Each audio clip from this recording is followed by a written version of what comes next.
Hello viewers, welcome to Bhadra IAS Academy. আমি Bhadra IAS Academy ফালৰ পৰা upcoming যেটো আপোনাৰ জুনিয়ৰ এডমিনিষ্ট্ৰেটিভ এসিস্টেন্ট APSC যেটো কন্ডাক্ট কৰিব তাৰ কাৰণে আমি এটা MCQ সিৰিজ আৰম্ভ কৰিম আজিৰ পৰা ওকে ইয়াত আপোনালোকৰ আমাৰ বেলেগ ফেকাল্টিয়ে বেলেগ সাবজেক্টৰ যিখিনি MCQ আহিব পাৰে তাৰ ৰিলেটেড কিছুমান ভিডিও আপোনালোকক ইয়াত দেখুৱা হ'ব ওকে তো আমি কোৱেশ্চনটো ডিসকাস কৰিম আৰু লগতে তাত এনসাৰ কি হ'ব লগতে তাৰ এক্সপ্লেনেশ্যনটো ইয়াত ডিসকাশন কৰা হ'ব ঠিক আছে তো আহক এতিয়া আমি আৰম্ভ কৰোঁ আজি মই আপোনালোকক যেটো সিলেবাস যেটো আছে না constitution of India Indian polity আছে তো তাৰ ৰিলেটেড কিছুমান মই MCQ লৈ প্ল্যান আছো MCQ আছে আৰু লগতে ইয়াৰ এক্সপ্লেনেশ্যন আছে ঠিক আছে তো ফাৰ্স্ট কোৱেশ্চনটো আমি চাও ইয়াত কি আছে the which of the following introduce the provision related to panchayati raj institution aiming to decentralize power to the grassroots level okay তো ইয়াত আপুনি মন কৰিব okay যেটো পঞ্চায়তী ৰাজ সিস্টেমৰ কথা কোৱা আছে নহয় ওকে এই পঞ্চায়তী ৰাজ সিস্টেম ইন্ডিয়াত আগৰ পৰা আছিল ওকে ইভেন ক'ব গলে বিফৰ ইন্ডিপেন্ডেন্সও আছিল আৰু আফটাৰ ইন্ডিপেন্ডেন্সও চলি আছিল বাট আমাৰ কনস্টিটিউশন অফ ইন্ডিয়া তাত মেনশন কৰা হোৱা নাছিল ঠিক আছে কনস্টিটিউশন অফ ইন্ডিয়াত আছিল এজ ডিপিএসপি আছিল বাট এজ এ ক'ব গলে ডিপিএসসি বাহিৰত তেনেকুৱাকে নাছিল বাট প্ৰথমবাৰৰ কাৰণে কি হ'ল by 73rd amendment act okay Panchayati Raj system বা ক'ব গলে rural local government was ultimately constitutionalized okay আৰু লগতে মই ৰাখিব এটা এডিশনাল ইনফৰমেশন মই কৈ দিছো যেটা আমাৰ 74th এমেন্ডমেন্ট এক্ট আছে নহয় হেতু কি কৰিছিলে আৰবান লোকেল গভৰ্নমেন্ট কি কৰিছিলে কনস্টিটিউশনালাইজ কৰিছিলে ঠিক আছে তো আমাৰ এটো কোৱেশ্চনৰ কাৰেক্ট আনসাৰ কি হ'ব এতিয়া অপচন এ হ'ব ঠিক আছে তো ইয়াৰ এক্সপ্লেনেশ্যন মই চাই লওঁ ওকে এক্সপ্লেনেশ্যন দি থোৱা আছে ইয়াতে আপোনালোকে মন কৰিব লিখিত আছে 73rd এমেন্ডমেন্ট এক্ট এটো কাৰেক্ট আনসাৰ হয় আপোনালোকে বাকি যিখিনি এক্সপ্লেনেশ্যন দি থোৱা আছে আপোনালোকে ভিডিওটো পজ কৰি পেলাই আপোনালোকে পঢ়ি ল'ব পাৰে আৰু লগতে এই ভিডিওটোৰ যেটো PDF থাকিব আপোনালোকৰ ডেসক্ৰিপচন লিংকত দিয়া থাকিব ওকে আপোনালোকে তাৰ পৰাও এই বস্তুটো পঢ়ি ল'ব পাৰিব ওকে নেক্সট কোৱেশ্চনটো আমি চাওঁ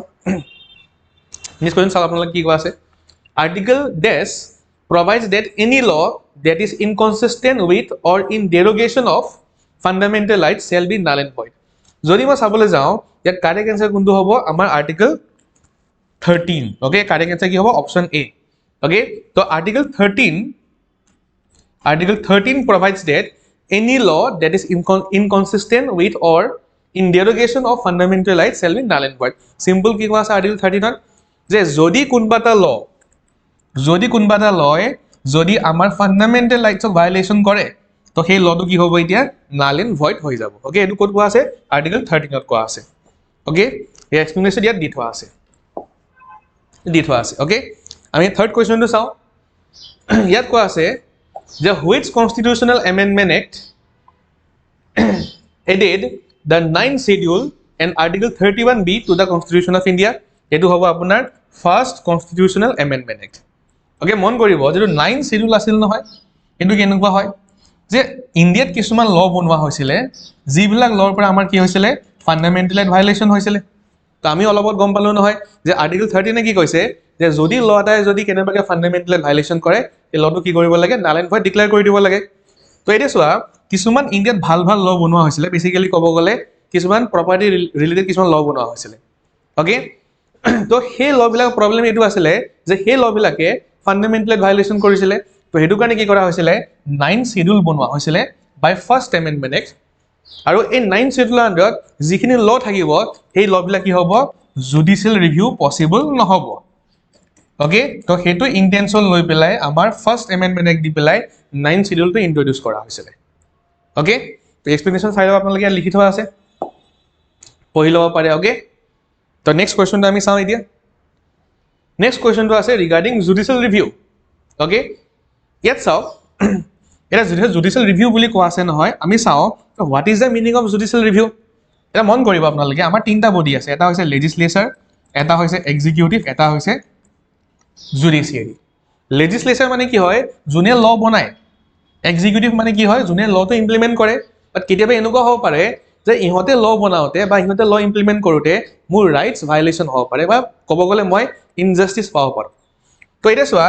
কোৰ্টে কি কৰিব জুডিশিয়াৰি কি কৰিব জুডিশিয়াৰি ৰিভিউ কৰিব the actions of legislature and actions of executive okay review কৰিব ইহঁতৰ actions বিলাক ৰিভিউ কৰিব আৰু চাব যে ইহঁতে যিখিনি কাম কৰিছে তাৰ পৰা মানুহৰ কিবা ৰাইটছ ভাইলেশ্যন হৈছে নেকি বা কিবা ল ভাইলেশ্যন হৈছে নেকি আৰু যদি বাই চান্স দেখা পায় যে ইহঁতে বনোৱা লৰ পৰা বা ইহঁতে ইমপ্লিমেণ্ট কৰা লৰ পৰা মানুহৰ কিবা অসুবিধা হৈ আছে ল ভাইলেশ্যন হৈ আছে তো judiciary will declare their action to be null and void okay সেইটোৱে হৈছে জুডিচিয়েল ৰিভিউ ৰিভিউ মানে বুজিবা তোমালোকে ৰিভিউ মানে কি হয় এটা বস্তু আকৌ এবাৰ চেক কৰা অ'কে জুডিচিয়েল ৰিভিউ মানে কি হয় যে জুডিচিয়াৰীয়ে চেক কৰিব ঠিক আছে ইয়াতে চোৱা ইয়াত কি কোৱা আছে judicial review refers to the power of judiciary to examine the constitutionality of legislative enactment and executive order of both central and state government তো হেতুটো হয় পহিলে মাত্ৰ সেই বস্তুটো সেকেন্ড কি কোৱা আছে if on examination the judiciary finds them violative of the constitution it declares them illegal unconstitutional and invalid তো আমি পহিলো হেতু হয় এটা কোৱেশ্চনটো আমাক সুধিছে which of the above statement are incorrect তো আমি দেখা পালে দুটাই কাৰেক্ট হয় ইনকাৰেক্ট একোৱে নাই কিয়া তো আমাৰ কাৰেক্ট আনসাৰ কি হ'ব ইয়াতে D none of the above correct হ'ব বুজি পাইছে ওকে তো ইয়াৰ এক্সপ্লেনেশ্যনটো দি থোৱা আছে ঠিক আছে নেক্সট কোৱেশ্চন আহি গ'ল ইয়াত কোৱা আছে যে in which of the following cases did the Supreme Court held that the tribunals are not a substitute for the power of judicial review that the constitution has bestowed upon the high court কোনটো case হয় এটো ক'ব গ'লে option B L Chandra Kumar versus union of India case okay yeah explanation here di thua ase next ahile which of the following amendment granted constitutional status and protection to the urban local bodies to ami agoteo discuss korisu okay etu kuntu hobo correct answer 74th constitutional amendment act 1992 okay explanation di thua ase mon rakhibo apnaloke je ei jeto 74th amendment act asil nohoy ki koile sok ki koile jekhini urban local body asil ta ki koile constitutional ষ্টেটাসটো দিলে লগতে এটা part 9 add কৰিলে আৰু লগতে এটা নতুনকে 12 schedule add কৰিলে ওকে তো মোৰ প্ৰশ্ন হৈছে আপোনালোকে মোক কমেন্ট সেকশন জনাব যে এই 12 শিডিউলত কিমানটা এৰিয়া বা কিমানটা সাবজেক্ট মেনশন কৰা আছে তো হেতু আপোনালোকৰ কাৰণে কোৱেশ্চন হল আপোনালোকে মোক কমেন্ট সেকশনত জনাব ঠিক আছে তো নেক্সট কোৱেশ্চনটো আমি চাও এতিয়া Which amendment act changed the subject matter of Article 45 in the DPSP? Okay, so kuntu amendment hobo yat correct answer hobo 86th amendment act. To ami sao etia 86th amendment act ki korile mon koribo. 86th amendment act pass kora hoisile in 2002. Yat ki kora hol eta fundamental right agote DPSP asile ei DPSP to bortoman ki hoy gol fundamental right hol under Article 21 Article 21 yat ki koa ase free and compulsory education for children from 6 to 14 years of age okay that ki koa ase the state shall provide free and compulsory education for children belonging to 6 to 14 years of age eto fundamental right hoy gol okay logote ki korile change the subject matter of Article 45 in DPSP okay aru logote ki kora hol eta notun ke tomar fundamental duty add kora hoisile under Article 51A mon koribo ইয়াত মই কৈছো না free আৰু compulsory education দিব লাগে বুলি কৈছে free and compulsory education okay তো ফ্ৰী এডুকেশ্যন কোনে দিব ষ্টেটে দিব ওকে কম্পালসৰি এডুকেশ্যন কোনে দিব এতিয়া পেৰেন্টস বা গাৰ্ডিয়ানে দিব ওকে তো ইয়াৰ পৰা বুজিবা কি বুজিবা কৈছে যে পেৰেন্টস বা গাৰ্ডিয়ানৰ এটা ফান্ডামেন্টাল ডিউটি আহি গল এতিয়া under article 51A sub clause K specifically যদি ক'বলৈ যাওঁ 51A sub clause K okay তো parents বা guardian এটা fundamental duty আহি গল যে ঘৰত যদি বাচ্চা আছে from 6 to 14 years হেতক স্কুললৈ পঠাব লাগে বস্তুটো বুজি পাইছা তো এটো compulsory meaning হৈছে মানে compulsion upon the parents or guardian ঠিক আছে next question আমি চাও who participates in the election process of vice president of India okay কোনে participate কৰে যদি আমি চাবলৈ যাও অকল members of parliament he participate kore to ekane amar answer ki hobo kobo gole amar 2 only hobo okay elected members of parliament no hoy because ki hoy ami dekha pao the vice president er karone both elected plus nominated members of parliament e participate kore okay to eta karone correct answer ki hobo B 2 only eta explanation e di thwa ase okay next ahile Consider the following statement on secular state. Okay, আমাৰ যিখন India secular হয় তাৰ ওপৰত এটা question ইয়াত দি থোৱা আছে। Okay, ইয়াত কোৱা আছে it does not uphold any particular religion as the official religion of the Indian state. Okay, this is a correct statement হয়। The Indian constitution embodies the positive concept of secularism, সেইটো correct হয়। Okay, মনত ৰাখিব যেটো আমাৰ Indian concept of সেকুলাৰিজম হয় সেইটো কি হয় পজিটিভ কনসেপ্ট হয়, নেগেটিভ কনসেপ্ট নহয়। Okay, মানে যেটো ইণ্ডিয়ান কনসেপ্ট আছে it is based upon the concept of sarva dharma samabhav.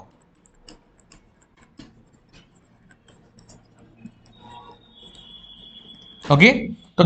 দুটা স্টেটমেন্ট শুদ্ধ হয়। তো খুদিছে আমাক কোন কিটা ইনকারেক্ট হয়, ইনকারেক্ট কোনো নাই কি হেকানি কি হ'ব D none of the above. ইয়াত এক্সপ্লেনেশন দি থোৱা আছে, ইয়াত আপোনালোকে মন কৰিব ইয়াত আমি কৈছো পজিটিভ কনসেপ্ট বুলি কৈছো। ইয়াত চাব আপোনালোকে ইয়াত লিখা আছে the Indian secularism is not about the absence of religion নহয়। Okay, but India কি হয় equal respect and protection for all religions, sarva dharma samabhav, মানে কি হয় equal respect and protection for all religion, আৰু এটোকে আমি কি বুলি কওঁ positive concept of secularism বুলি কোৱা হয়। ঠিক আছে, next চাওঁ the jurisdiction of high courts were extended to include union territories through which of the amendment act, right? correct answer কোনটো হ'ব আমাৰ 7th amendment act হ'ব। Okay, আমাৰ হ'ব 7th amendment act। ইয়াৰো এক্সপ্লেনেশন ভালদৰে দি থোৱা আছে। ঠিক আছে, ওকে, তো এইখিনি আছিল আমাৰ আজিৰ কাৰণে MCQs আছিলে from Indian constitution and polity, যিখিনি আপোনালোকৰ আপকামিং জুনিয়ৰ এডমিনিষ্ট্ৰেটিভ এছিষ্টেণ্ট এক্সামৰ কাৰণে কামত দিব। আৰু আমি ভাদ্ৰাইজ একাডেমীৰ ফালৰ পৰা জুনিয়ৰ এডমিনিষ্ট্ৰেটিভ এছিষ্টেণ্টৰ কাৰণে আমি এটা কোৰ্চ লঞ্চ কৰিছোঁ, আৰু সেই কোৰ্চটো আৰম্ভ হ'বলৈ গৈ আছে ফ্ৰম 17 মাৰ্চ 2025। আৰু ইয়াৰ কোৰ্চ ফিজটো হৈছে 1999। ওকে, এটা মিনিমাল ফিজ ৰখা হৈছে, আৰু গোটেই কোৰ্চটো আপোনালোকৰ অনলাইন মোডত হ'ব। আমি কি বস্তু পঢ়াম এই গোটেইবিলাক বস্তু দি থোৱা আছে। ওকে, আপোনালোকে যদি অধিক জানিব বিচাৰে আমাক কল কৰিব পাৰে। আমাৰ ফোন নম্বৰ হৈছে 8638391721। ওকে, তো that's all for today, thank U.